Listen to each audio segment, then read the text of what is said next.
So I've been hiking a lot lately. This is like a hiking sign. Not a lot, but some. And when you go on a hike, especially like the Louisville Loop, if you've ever been hiking in Louisville, they have all these trails, like miles and miles of trails and all these different options. And you can look and see how long it is, and they have lots of trail maps, lots of markers the whole way, so you know how much farther you have to go. And it shows you if it's treacherous or if it's moderate or, an easy hike. And it's nice because you know what to expect. And, I think there's a lot of parallels between spiritual and physical, a whole lot of them. And when I was thinking about my topic, I thought of this because it would be nice in life if we had a trail map. If we knew, hey, your 30s are going to be real easy, but when you hit your 50s, whoa, it's going to be treacherous. We don't have anything like that. We don't know what our lives are going to be like, how hard it's going to be, how easy it's going to be when you're starting out. We don't have trail maps. But there's another kind of hiking that I've done once. My husband, HL, has done it several times when he was younger. It's called orienteering. And so it's a lot more adventurous. You just take a map and you take a compass and you figure out your starting point, and then you look at where you want to end on the map. And you just take your compass and you point it that direction, figure out what direction you need to go to get to the end point, and draw a line. And that's what you do. So you take off and you just keep using your compass to head exactly the same direction. And when we did it, we ended up at the right spot. You don't really know a lot about what's between now and then, like if you're going to have a lot of hills, if there's going to be a big log there or what you have to cross, whatever. So it's not as neat and convenient as like the Louisville Loop hikes, but to me it's more like real life. You just hope you get to the end point that you want to get at, and you may or may not. But if you keep your compass pointed the right direction, you will. And so what I want to talk about today is the compass. You could say lots of different things are a compass, like the Bible is your compass, or the Holy Spirit's your compass, church or your mentor or whatever. But I want to talk about wisdom today, how wisdom is your compass. And I think if we use wisdom like a compass, we can get to the end point that we want to get at whenever we get closer, as life continues on. So 3 definitions of wisdom that I found that I liked. So I'm going to share all 3 of them. The first one is the ability to judge correctly and follow the best course of action based on knowledge and understanding. That's good. So we want to judge correctly, make good decisions. The next one is the ability to see something from God's viewpoint. So if you believe that God is all-knowing, that He sees everything, He knows the future, He knows the past, He knows you better than you know yourself, then seeing things from God's viewpoint is wisdom. And then the last one is the ability to see something from God's character in the many practical affairs of life. So to conduct yourself in a certain way, there's a way to act that's wise and a way to act that's not wise. And that's also part of wisdom.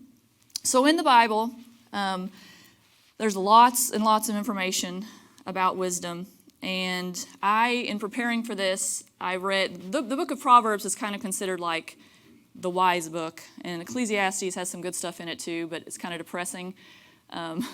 So Solomon wrote he wrote most of Proverbs and he wrote Ecclesiastes. Pretty sure he did. And Ecclesiastes he wrote later in life, and Proverbs he was kind of at his prime, I think, so it's a lot more, I don't know, I just like reading it better than depressing Ecclesiastes, although there's some good stuff in there too. So in Proverbs, he said, and this is Proverbs 3, so this is telling us that wisdom is a good thing that we need in our lives. It says, "Blessed is the one who finds wisdom and the one who gets understanding, for the gain from her is better than the gain from silver, and her profit is better than gold. She's more precious than jewels, and nothing you desire can compare with her. Long life is in her right hand, in her left hand are riches and honor. Her ways are ways of pleasantness, and all her paths are peace. She is a tree of life to those who lay hold of her, and those who hold her fast are called blessed." So they use personification. They call wisdom a woman, feminine. It's not necessarily mean that, women are wiser, though. Take it or leave it. I don't know.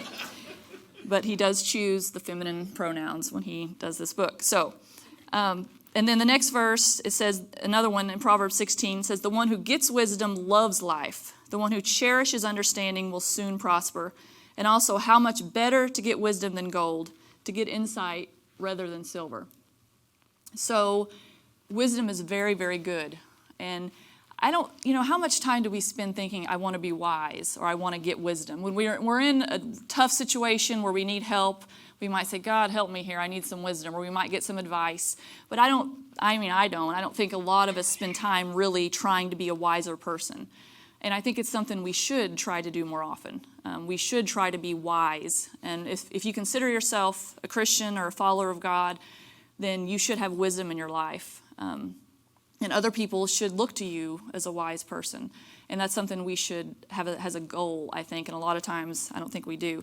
But Proverbs is full of stuff like this, that we need wisdom, that wisdom is good. It's better than gold.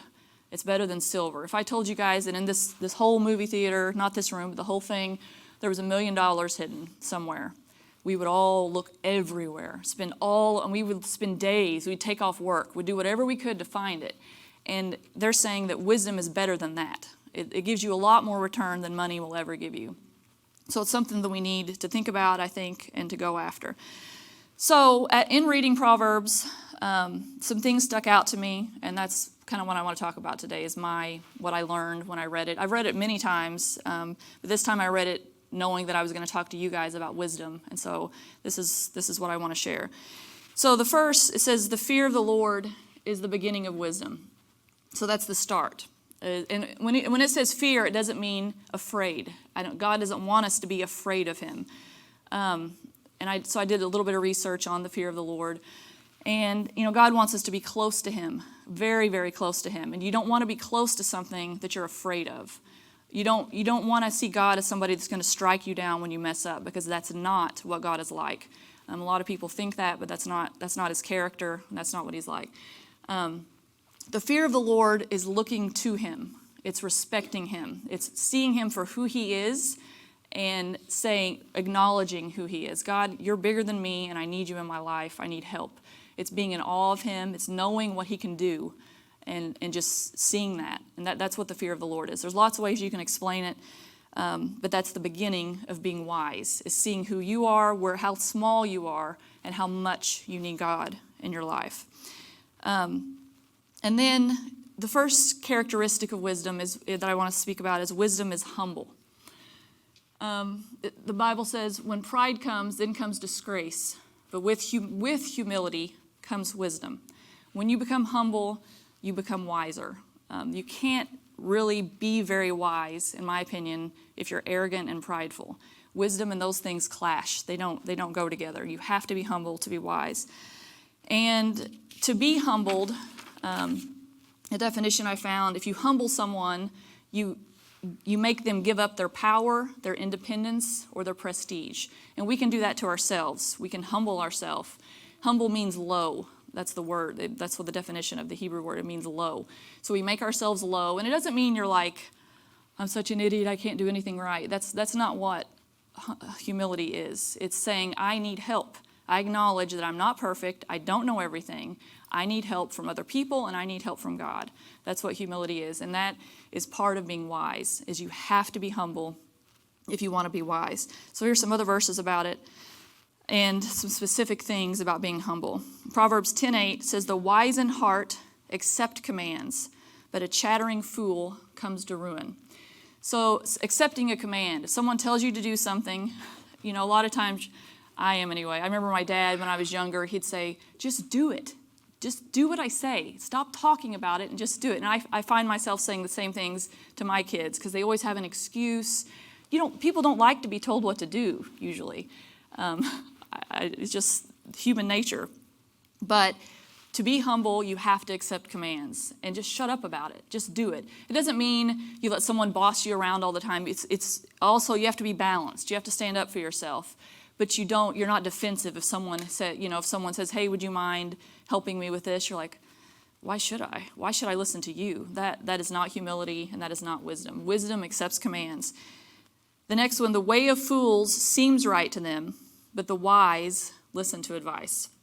It's hard sometimes to listen to advice. It's hard to ask for advice sometimes, but that is part of wisdom. If you want to be wise, wise people listen to advice. And you got to be careful who you get advice from. We'll talk more about that later, but it's part of it, and if you want to be wise, you've got to, and you might hear something you don't want to hear. Man, just as I get older, I just realize people do what they want to do, and if people are going to do something that they think is probably not the best thing, but they want to do it anyway, they're not going to ask for advice. And you really probably shouldn't even waste your time giving them advice because you're just going to make them mad. You can try. I mean, there's situations where you should do that, but wise people ask for advice. If you're making a major life decision, if you're deciding, should I quit my job? Should I move? Should I switch my kid's school? Even big things, you really need to ask someone for their advice. You don't have to take it, but, iron sharpens iron, so one man sharpens another. It's good to ask for advice. And then the next one, just several more proverbs about humility. Where there is strife, there is pride, but wisdom is found in those who take advice. Whoever heeds life-giving correction will be at home among the wise. Listen to advice and accept discipline, and at the end you will be counted among the wise. Stop listening to instruction, my son, and you will stray from words of knowledge. So we always need to be learning. You never arrive at a point where you know everything. Everybody here is wrong about something that you are sure you're right about. You might have believed it your whole life. You know you're right, but you're wrong. All of us are wrong about something. We can't all be right about everything because we disagree with each other about stuff. And it's okay to disagree. We can't all think exactly the same way about everything. But in humility, we need to acknowledge that we're not right about everything, and we need to be willing to change. I'm thankful that I'm married to a guy that I would consider to be wise. And this is, just so you guys know, I speak about once a year here, so if you don't like me, I'm sorry. H.O. will be back next week. But if you do, thank you. But I would consider him to be a wise person. And I'm not just saying that because he's my husband, but he has taught, I would say I'm a pretty stubborn person. Shut up. That's my sister. She is as stubborn as I am, if not more. I'm pretty stubborn. I was raised, I'm not going to go into all that, but I thought this is the way life is. I'm pretty right about stuff, and if you don't agree with me, I'll try to change your mind. Being with HL, he's not like that at all. He is open-minded. He's very kind. He's very patient. And he has rubbed off on me a little bit over the last 15 years that we've been married. And he's taught me that arguing doesn't change someone's mind and that love does. And I've realized there are a lot of things that I was sure I was right about that I'm not. And it's not, I don't just believe everything he says, but when he says something, I usually listen and I'll read about it in the Bible or I'll pray about it and I'll see what other people think. But I'm trying to be open to it. I'm trying to be humble when he tells. At first, I'm like, that is wrong. You are crazy and you are wrong. But then he'll explain. I'm like, well, maybe maybe that's correct. And so my point is to be teachable and to be humble, and wisdom comes with that. The next thing, wisdom does not get its feathers ruffled. Wisdom is calm. God is not up there frantic about anything. He's not upset. Even though he sees all the junk that's going on, he's still calm, and we can be like that too. And we should be. Wisdom doesn't get frantic. So here's some verses about that. Fools show their annoyance at once, but the prudent overlook an insult.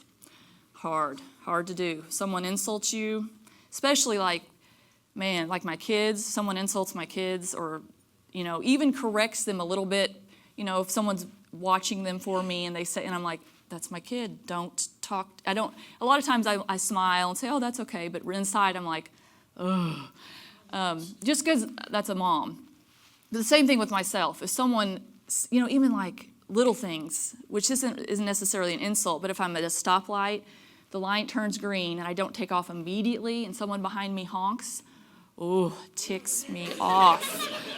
And I just want to go super slow when I take off. And I do sometimes. Not that honking is an insult, but man, if someone honks at me for any reason, and sometimes they're right. Sometimes I need to be honked at. I'm not paying attention, but it really ruffles my feathers.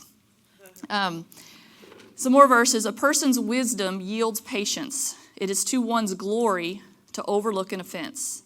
Fools show their annoyance at once, but the prudent means someone who looks to the future and considers the future, overlook an insult. Whoever covers over an offense promotes love. This one's my favorite one.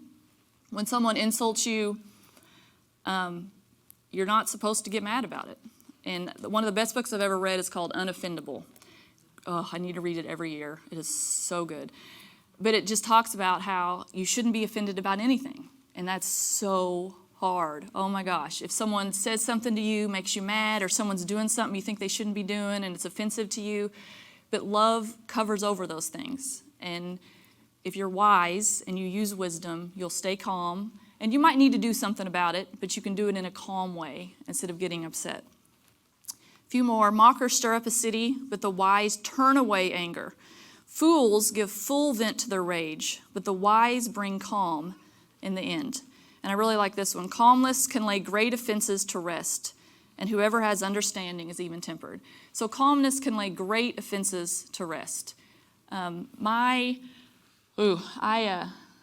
little personal, not too bad, but my dad has 3 brothers.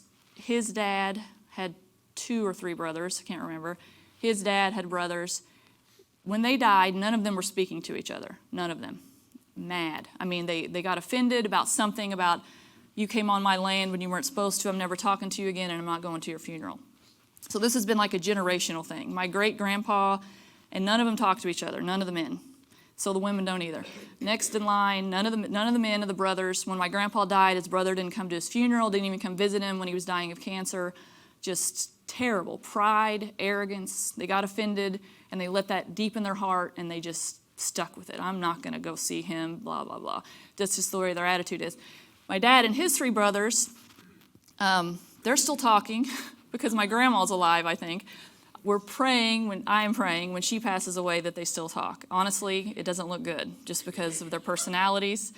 But it's just, they get offended. They get offended about something little, and pride sets in, and then they're brothers. They should love each other no matter what they do to each other. But that's just, it's not wisdom, and it's not love, and it's very sad. It tears families apart. So calmness can lay great offenses to rest. Someone offends you, just be calm and pray for wisdom about what to do about it. And I think God will give you wisdom. The next characteristic, wisdom chooses words carefully. You got to be careful with what you say, and a lot of times you shouldn't say anything. So these verses, it says, reckless words pierce like a sword, but the tongue of the wise brings healing. So with your mouth, your words should be healing. A man who lacks judgment derides his neighbor, but a man of understanding holds his tongue. Lots of times, it's another thing that HL's good about, is he doesn't talk badly about people.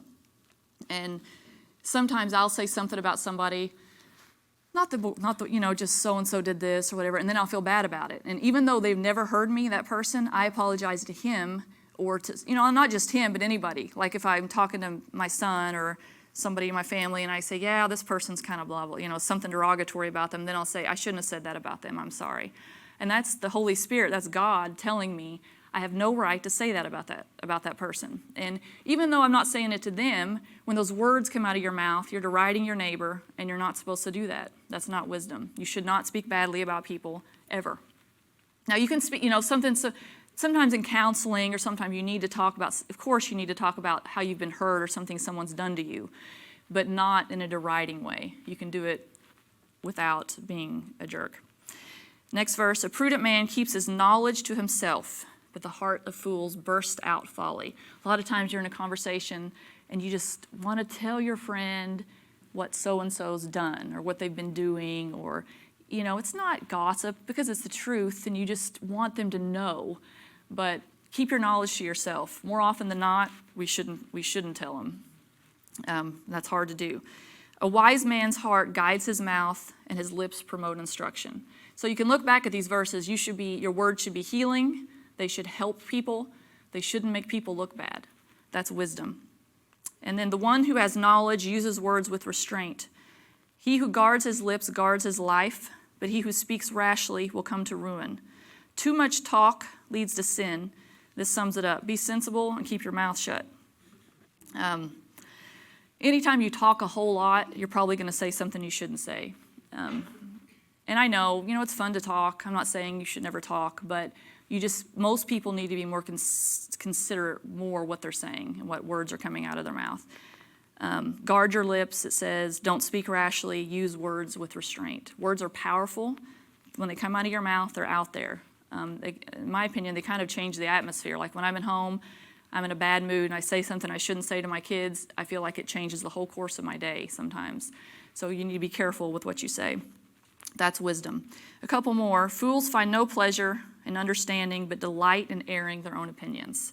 Everybody doesn't need to know your opinion about everything, okay? Sometimes it's necessary, sometimes it's not. That's why we need to pray for wisdom with our words.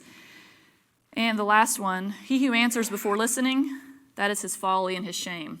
So many times, H.L. will tell me something and I'll interrupt him. He'll say, will you just let me finish? All the time he says that. Just let me finish because I think I know what he's going to say, or I think I need to interject and say my opinion before he gets done. And, that's my folly. That's my shame. Something I shouldn't do. So, use words with wisdom. Don't get your feathers ruffled. Be humble. Now I'm going to give you a couple examples of wisdom in the Bible. Some stories. 2 stories.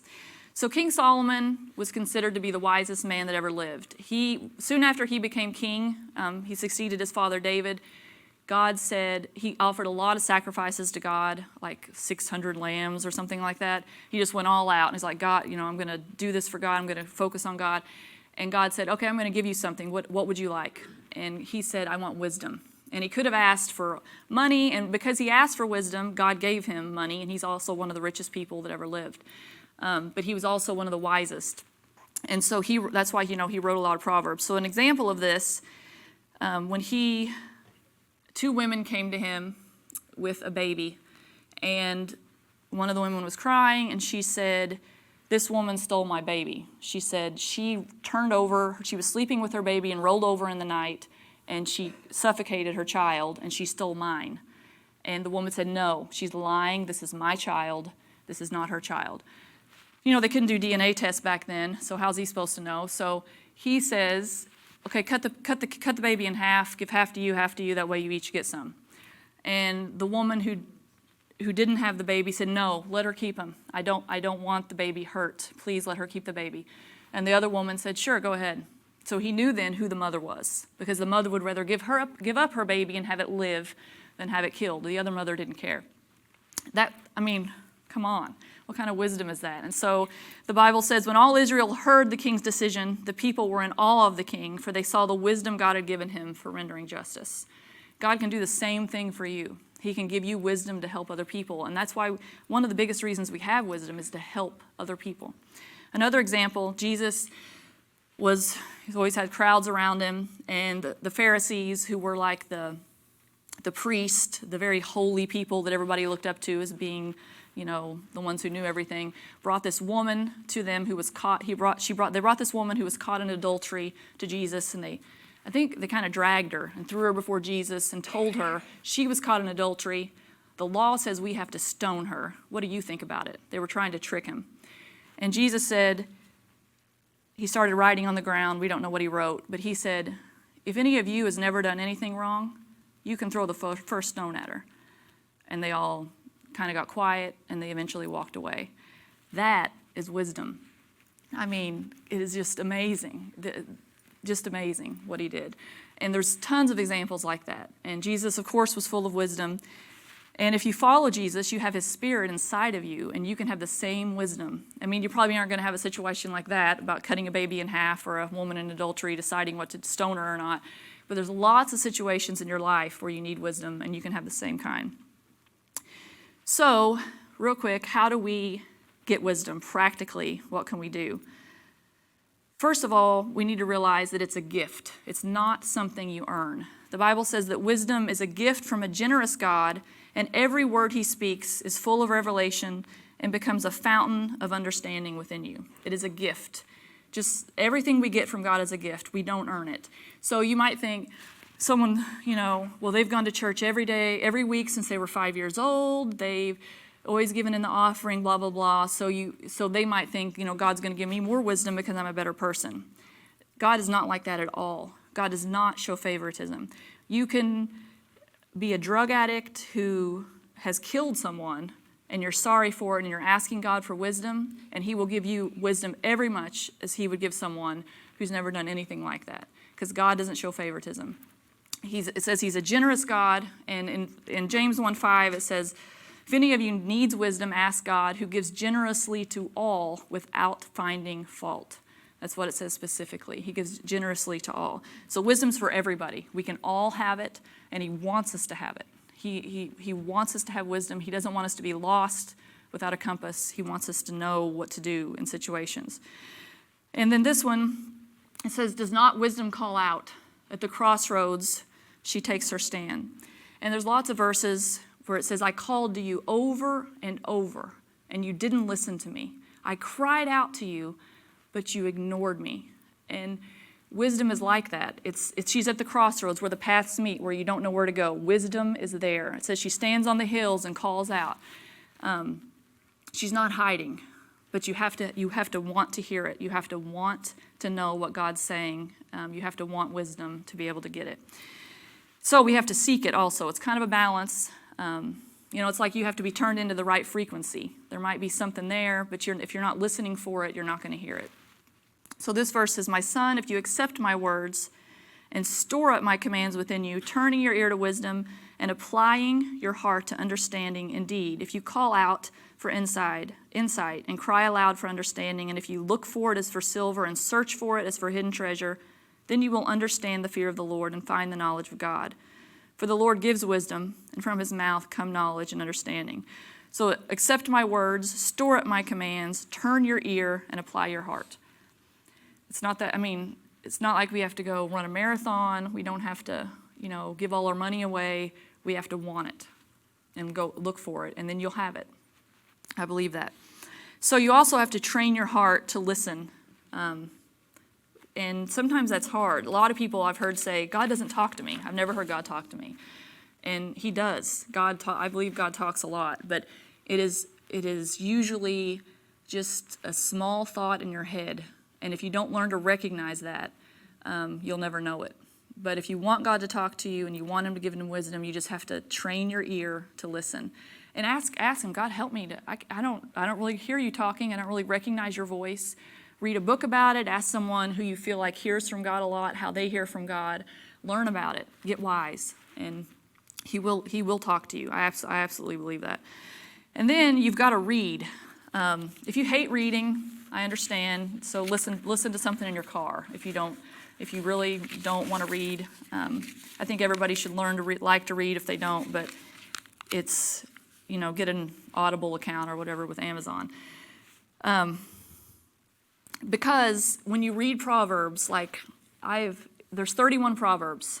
So, there's most months have 30 or 31 days. You can read one a day, and you're going to get wiser if you read Proverbs, without a doubt. So, the second half of Proverbs is just these little sayings. Like one that I've always memorized is even a fool is thought wise if he keeps silent, and discerning if he holds his tongue. Lots of times that'll pop into my head. If I didn't have it memorized, it wouldn't pop into my head. But I'm getting ready to say something, and it's like, even a fool is thought wise if he keeps silent, and that'll pop into my head. So read Proverbs, and also James. James is kind of considered the New Testament wisdom book. Lots of practical stuff in there about just how to live, how to talk, how to act. Proverbs and James, if you want to read something, I suggest starting there. And there's lots of verses that say write them on the tablet of your heart. And it doesn't hurt to memorize one. If you memorize one a month, it's just 2 sentences, a lot of them. It might take a little work, but if you want, it talks about seeking and crying out, and you're going to have to do something. It's not just going to fall in your lap, probably. So memorize some verses in Proverbs or in James and read or listen. And then he who walks with the wise grows wise. There's several verses about this, but you have to be around people who are wise, and you will get wisdom from them. Like in the spring, I hosted a group at my house. We called it, can't even think of the name of it now, something about moms. Mom to Mom, that's what we called it. So I invited mothers who were older than me, who had more experience, their kids are grown, to give advice to younger mothers. The Bible talks about that a lot. Let the older women instruct the younger women. Let the older men instruct the younger men. Because Lots of wisdom comes from experience. In Job, it says wisdom was with the aged. And I'm not saying young people can't have wisdom at all, but you can learn a lot from people who have gone before you. And you have to go to them, you have to ask for advice, you have to listen to them. Just being humble is what it is. And I learned a lot. I mean, Cindy, Molly, Vicki, they gave me advice about being a mom. I wrote it down on my phone, and it really helped me. I mean, they can look back at their life, their kids are raised, they see mistakes they made, things they did that they liked, that they didn't like, and they can share that with me now. I'm in the middle of it. I've got 4 little kids trying to figure out how to be a good mom, and I can get wisdom from people who've already raised their kids. So, find someone in your life and look at their lives. Did their lives seem like wisdom is known by its fruit? So do they show wisdom? Does it seem like they're, if you don't want to get money advice from someone who went bankrupt, and now they might have learned from going bankrupt, and they might be able to give you advice. A lot of that depends on their attitude. If they're bitter and like, yeah, I lost all my money because of so-and-so, but if they're like, yes, it was my mistake, I shouldn't have done these things, then you learn from humble people, and you learn from people who've been through things. So I encourage you to have people in your life who are wise, because you're going to become like who you hang around the most. And the last one is help us to remember that our days are numbered, and help us to interpret our lives correctly. Set your wisdom deeply in our hearts. So at the beginning I talked about, you have a compass because there's an end point that you want to get at. And we all know, Kevin and I, we definitely like to have a good ending to our lives. And the Bible says that when you think about the end, it will make wisdom enter your heart. And if it's so cliche or whatever people say, if this is your last day, how would you live it? There's a lot of truth to that. If this was my last day, I would treat my kids differently. I would spend my time differently. And really, we can live like that almost every day. If you think about being the best that you can be, the wisest that you can be every day, because I'm considering the end. My days are numbered. I'm not going to be here that long. Life is very fast. It goes by so fast. You only have a certain amount of time to spend with the people that you love, to help people, and to be the best that you can be, you need wisdom in your life.